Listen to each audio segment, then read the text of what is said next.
I think it's fairly easy and fairly straightforward to do the challenges. I ended up unlocking it after a few matches pretty much by accident, so it's not like the challenges are very difficult. And they did add a new item for Magneto. I think it's called his like gloves or whatever. Just the Magneto item is what we're gonna call it. And you can find it just from looting, like floor loot, chests. It just spawns in the regular loot pool. But the Magneto NPC at Brawler's Battleground does sell it for 400 gold.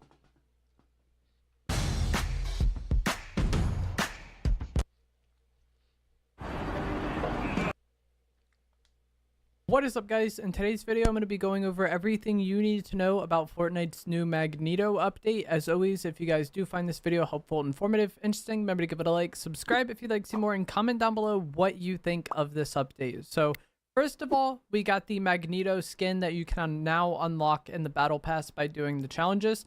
I think it's fairly easy and fairly straightforward to do the challenges. I ended up unlocking it after a few matches pretty much by accident, so it's not like the challenges are very difficult. And they did add a new item for Magneto. I think it's called his like gloves or whatever. Just the Magneto item is what we're going to call it. And you can find it just from looting, like floor loot, chests. It just spawns in the regular loot pool. But the Magneto NPC at Brawler's Battleground does sell it for 400 gold if you're like super desperate to get it.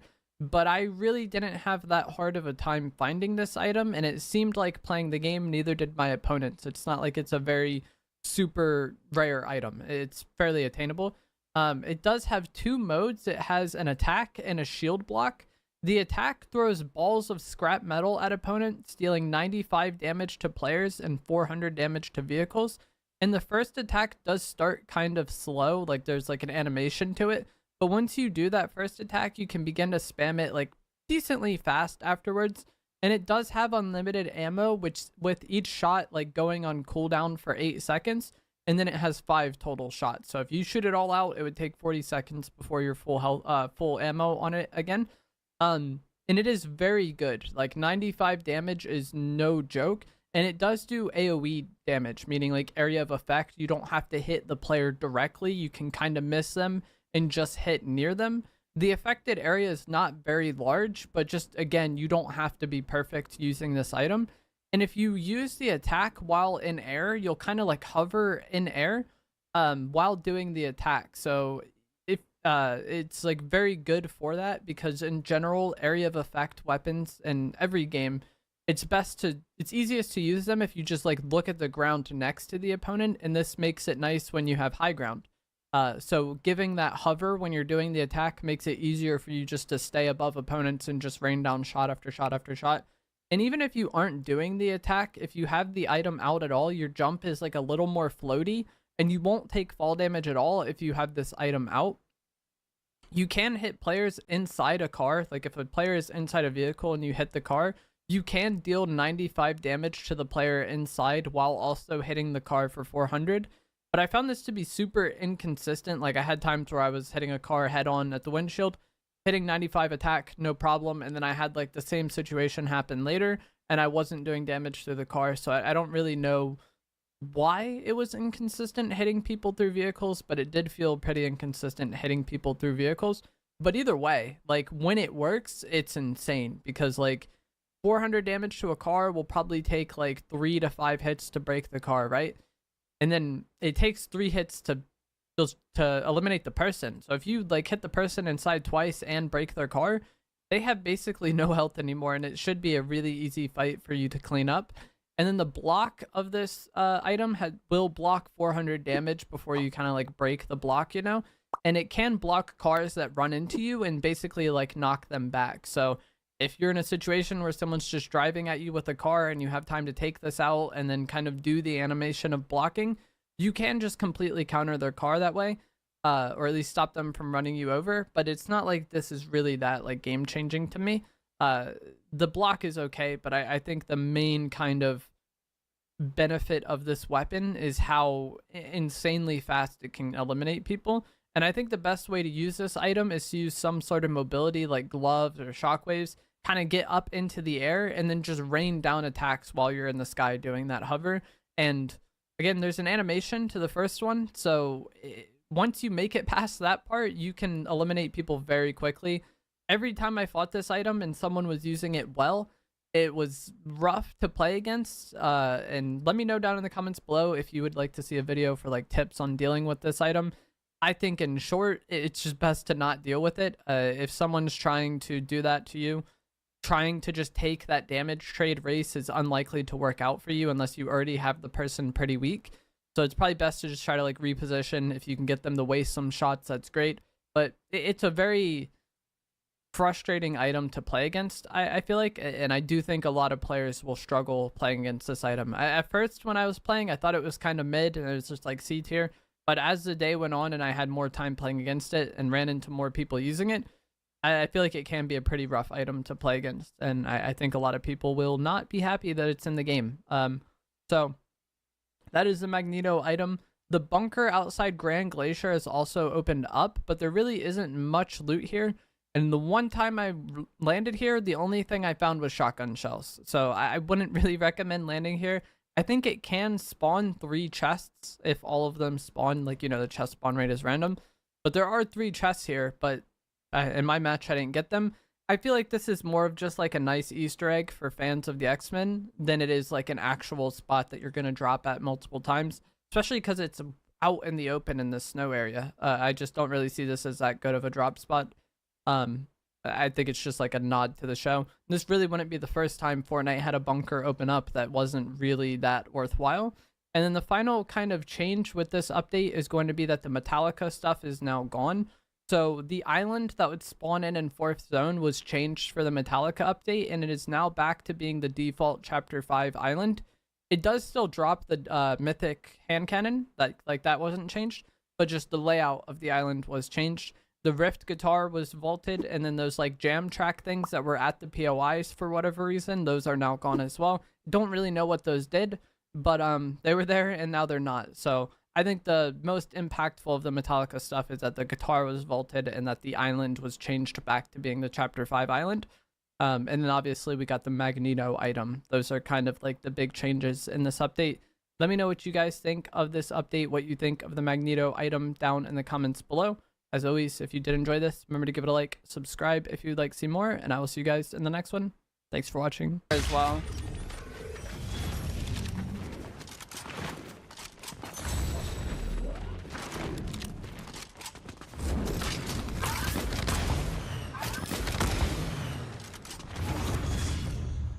But even when you're not attacking, you like kind of float through the sky, which I'm like 99% certain negates fall damage.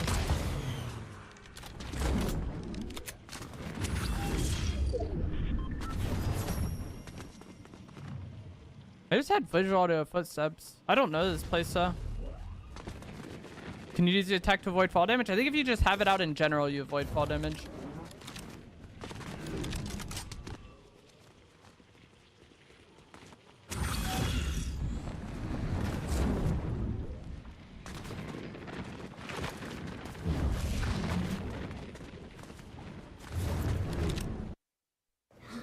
Let's see what we got in this fridge. What's a recipe using what I have in my fridge? Bring this to the chopping board. The dream was to build a sustainable chocolate company. And with Chase for Business, it's become way bigger than just chocolate. Get financial guidance from bankers in your community and convenient digital tools, all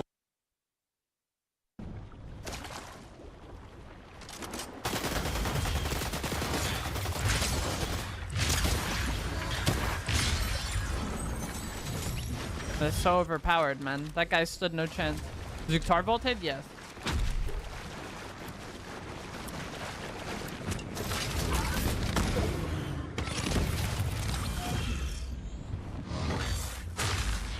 I don't know where this guy is.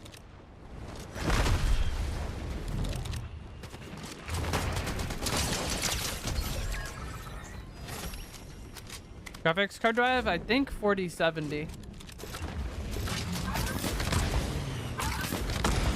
When is Klombo coming back? I have no idea, man.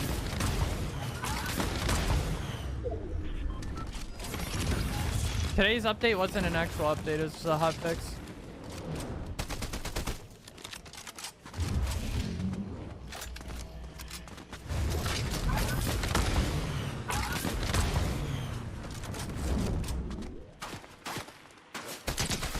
See if the other guy tries to make a play, because that's an AI shooting at me.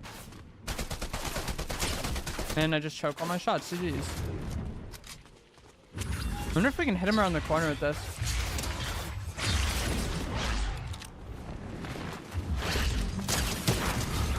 Yep, you can. That wasn't bad. It's like, it's not quite an explosive, but it does do like AoE damage.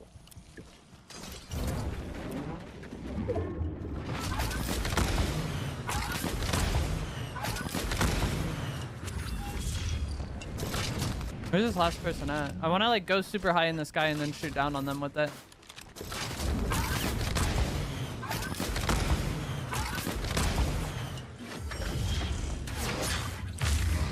See, like I'm not hitting him exactly, but it's still like doing damage.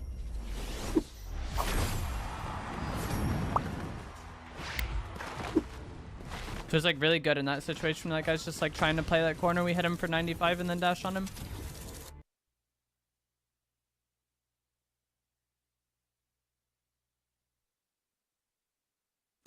Do you love boating? Well, Freedom Boat Club makes boating easier than ever. At Freedom Boat Club, we buy the boats and you enjoy.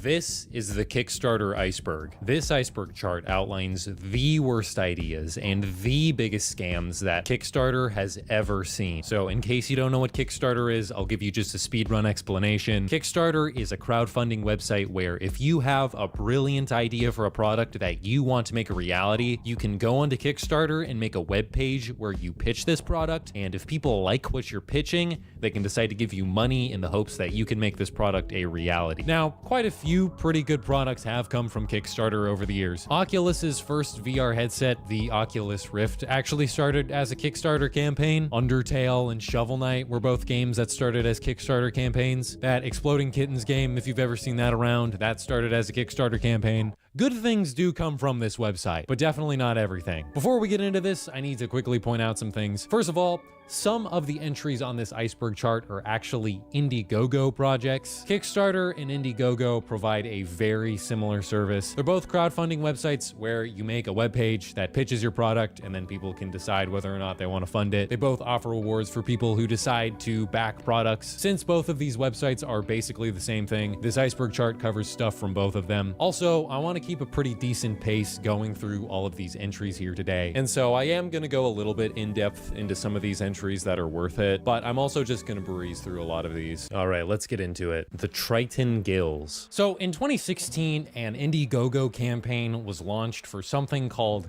the Triton Gills. Now, this product made some pretty bold claims on what it was apparently capable of. The Triton Gills were apparently an electronic you could hold in your mouth that would allow you to breathe underwater. The original Indiegogo campaign for the Triton Gills made no mention of any air tanks. Instead, the campaign mentions that the Triton Gills would use a microfiber substance that would literally filter oxygen out of the water so you could breathe it. Now, this Kickstarter page did feature a pitch video for the Triton Gills, and within this pitch video, there is supposedly footage of the Triton Gills actually operating in a pool. But if you just take a moment to really consider what's going on in this video, it becomes pretty clear that this is fake. First of all, the video of him using the Triton Gills cuts at about 30 seconds in, and most people can just hold their breath for 30 seconds. From the looks of it, there might have also been another video that was up that showed this guy using the Triton Gills for 47 seconds underwater. But even if he did 47 seconds in this now unavailable video, most healthy people can hold their breath underwater for 47 seconds anyway as well. Now, when you watch the available footage of the guy apparently using the Triton Gills in the Kickstarter campaign video, it's pretty easy to notice that he is exhaling bubbles. And so someone might think, hey, he must be breathing through his gills if he's exhaling, right? He's got to get that air from somewhere, right? Well, something to consider is at the start of the video, you can tell that he's kind of having to fight not floating to the surface, but towards the end of it, he's easily just kind of like shimmying around at the bottom. And so what a lot of people have speculated what this guy is doing is the Triton Gills are doing pretty much nothing here. Instead, what he's doing is he just took a giant breath of air before filming, and as he's filming, he's just letting out a little bit of air at a time. And when he lets out air, it kind of gives out the illusion that he's like, he already breathed through his gills and now he's exhaling, but in reality, he's never breathing in at all. He's just slowly letting air out. It looks pretty likely that a similar tactic was being used in the now missing 47-second video. Now, besides this campaign having a video that's almost certainly not showing functioning Triton gills, there are a lot of other reasons this campaign is probably fake. I'm not really going to get into it too much here, but there are a lot of articles you can read online about all the reasons the Triton gills are pretty much impossible with current technology. Now, this Indiegogo campaign managed to raise nearly $900,000, but before they could collect their money, Indiegogo forced them to refund everybody, close the campaign, and then relaunch a new campaign. On this new campaign, they explained why they had to do this, and the reason was because in their first campaign, they had been a little bit dishonest with how the Triton gills actually worked to protect their proprietary technology, apparently. Apparently, the Triton gills actually ran off of small liquid oxygen tanks, and this new campaign was making light of this. Well, looking into this, it kind of looks like small liquid oxygen tanks would not be feasible for something like this either. Liquid oxygen needs to be kept at negative 180 degrees Celsius, and you're also not allowed to ship the stuff in the US. So this whole liquid oxygen tank thing was probably just made up as well. Despite this second campaign almost certainly being just as fake as the first one, they managed to raise almost $500,000. But it looks like Indiegogo finally came to terms with the fact that this thing was either fake or a scam, and they had to get it off their website, and they eventually took down this campaign and refunded everybody their money. And after that, the Triton gills pretty much just disappeared. Smalt. Smalt is a smart salt shaker. Smalt, the world's first interactive centerpiece. Track your salt intake, stream your favorite music, and set the dining ambience with mood lighting. Smalt is the perfect complement to any meal and a great way to shake up the night. Play your favorite music through Smalt's impressive Bluetooth speakers and set the mood with multicolored lighting. Plus, you can track your salt intake for a healthier dining experience. What are some of the features of the Smalt? It's got a display, mood light, a Bluetooth speaker, a dial, a mode button, and ergonomic design, and a smart salt dispenser designed to entertain and set the mood. What mood are we setting with this? Honey, you haven't touched your food all night. What's wrong? I'm trying to get the salt shaker to connect. Innovation of the week, the Boston Globe. Innovation of the week. Set the perfect ambience with Smalt's color-changing mood light. Smalt comes with Amazon Alexa integration for the times you need an extra hand. Simply say, Alexa, dispense half a teaspoon of salt. I'm gonna have an Amazon Echo and a smart salt shaker in one home. Sleek modern design makes Smalt a sexy way to entertain. A conversation piece. Conversation piece. Dude, why do you have this? So Smalt was looking for $25,000 to make the Smalt a reality, and they only got $9,400. And so, unfortunately, the Smalt did not come to fruition. The Digit Soul Smart Shoe.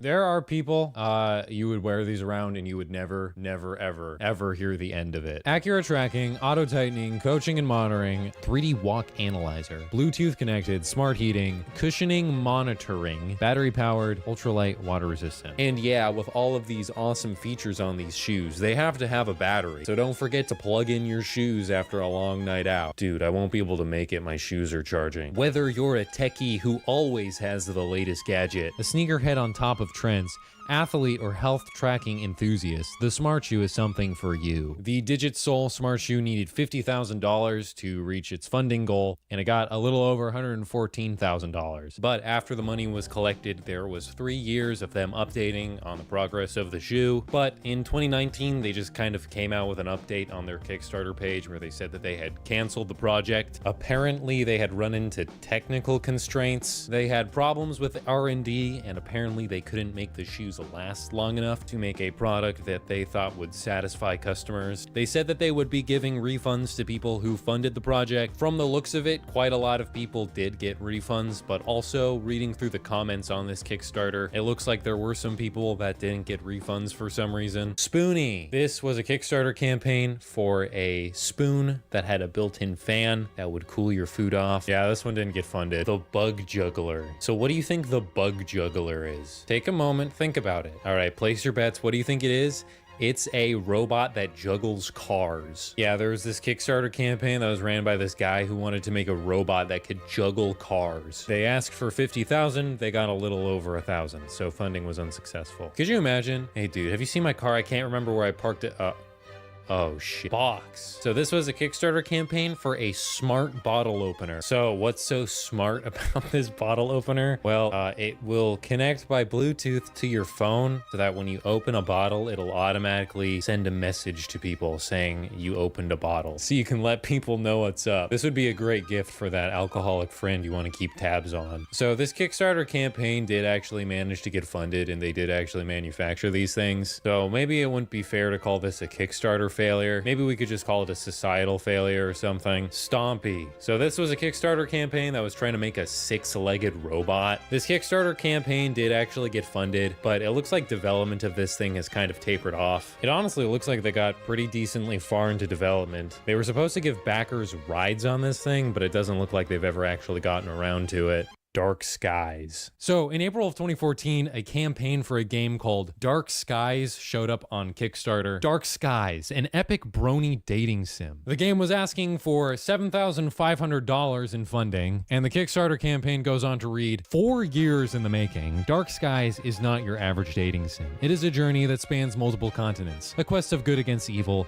and a search for true love, fulfillment, and self-discovery, all rolled into one. You're the new pony in town, you've got a lot to prove, and any respect you get must be earned. Most of the ponies in Cirrus City are nice, but they definitely don't trust strangers right off the bat, so you'll have to work hard to get them to warm up to you and build a network of real friends to help you when times get tough. And yeah, as you've probably kind of seen here, the Kickstarter page for this game was really hamming things up. They were saying this game was going to have deep RPG elements, 100+ hours of gameplay. They said that the game was being developed by industry veterans. The in-game ponies were going to have actual voice acting. This Kickstarter campaign also featured a video trailer, and this trailer is narrated by a puppet character that you can barely even understand. What's up, every pony?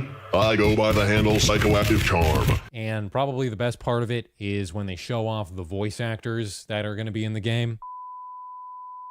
My name is Pumpkin Pie, and I'm the smartest pony in the whole school. By my calculations, you'll be falling in love with me. The only question is, will I fall in love with you? What do you want? My name's Jet, and if you touch me, you're dead. You think you had it rough? Try growing up without a father. I'm Starshine. I guess I'm the type of pony who's always staring off into space, wondering if there's something more waiting for a pony like her. It looks like some people were willing to put money towards this game. In fact, according to KickTrack, by day 4, they had already raised over half of their goal. But then things started getting messy. As some of you guys have noticed, the Kickstarter doesn't feel completely serious. Feels like kind of like a joke or something. Before this campaign reached its goal, a bunch of people on different forums around the internet started finding connections between this project and Sam Hyde. Sam Hyde is a pretty interesting guy. Most would probably call him a comedian, but he's done a lot of other stuff over the years. He's also a pretty controversial person, but that's kind of beyond the scope of this video. Just know that his style of humor usually involves trolling and messing with people and stuff along those lines. And creating a fake dating brony sim sounds pretty on brand for him. There's quite a few different connections you can find between this campaign and Sam Hyde. Right off the bat, it's pretty obvious that the narrator puppet character from the trailer is just Sam Hyde's voice. What's up, every pony? I go by the handle Psychoactive Charm. There's very few circumstances where it makes sense to go about it in a roundabout, weaselly, passive way. Also, on top of that, on Facebook, Sam Hyde had mentioned that he was working on something involving My Little Pony, and he was in need of illustrators and game designers. Also, he posted a couple YouTube videos where he was talking about how he needed voice actors for a My Little Pony dating sim that he was working on. I need the hottest, the hottest girls out there. Hot girls.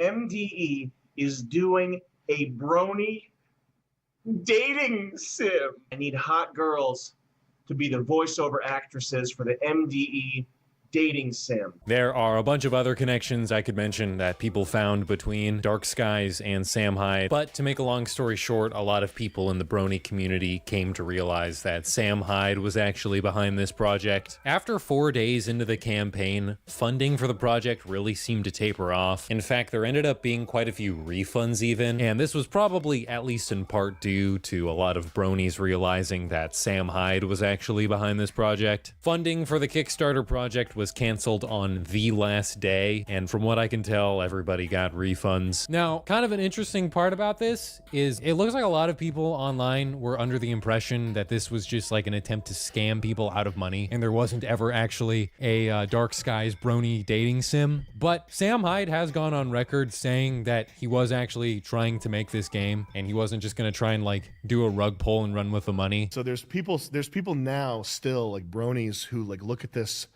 thing that was going to scam them. The thing is I would have made it into a game. Like I didn't want to get a class action lawsuit from these people that didn't have a game developed. I was going to actually make a fucking game. It would have been like hilarious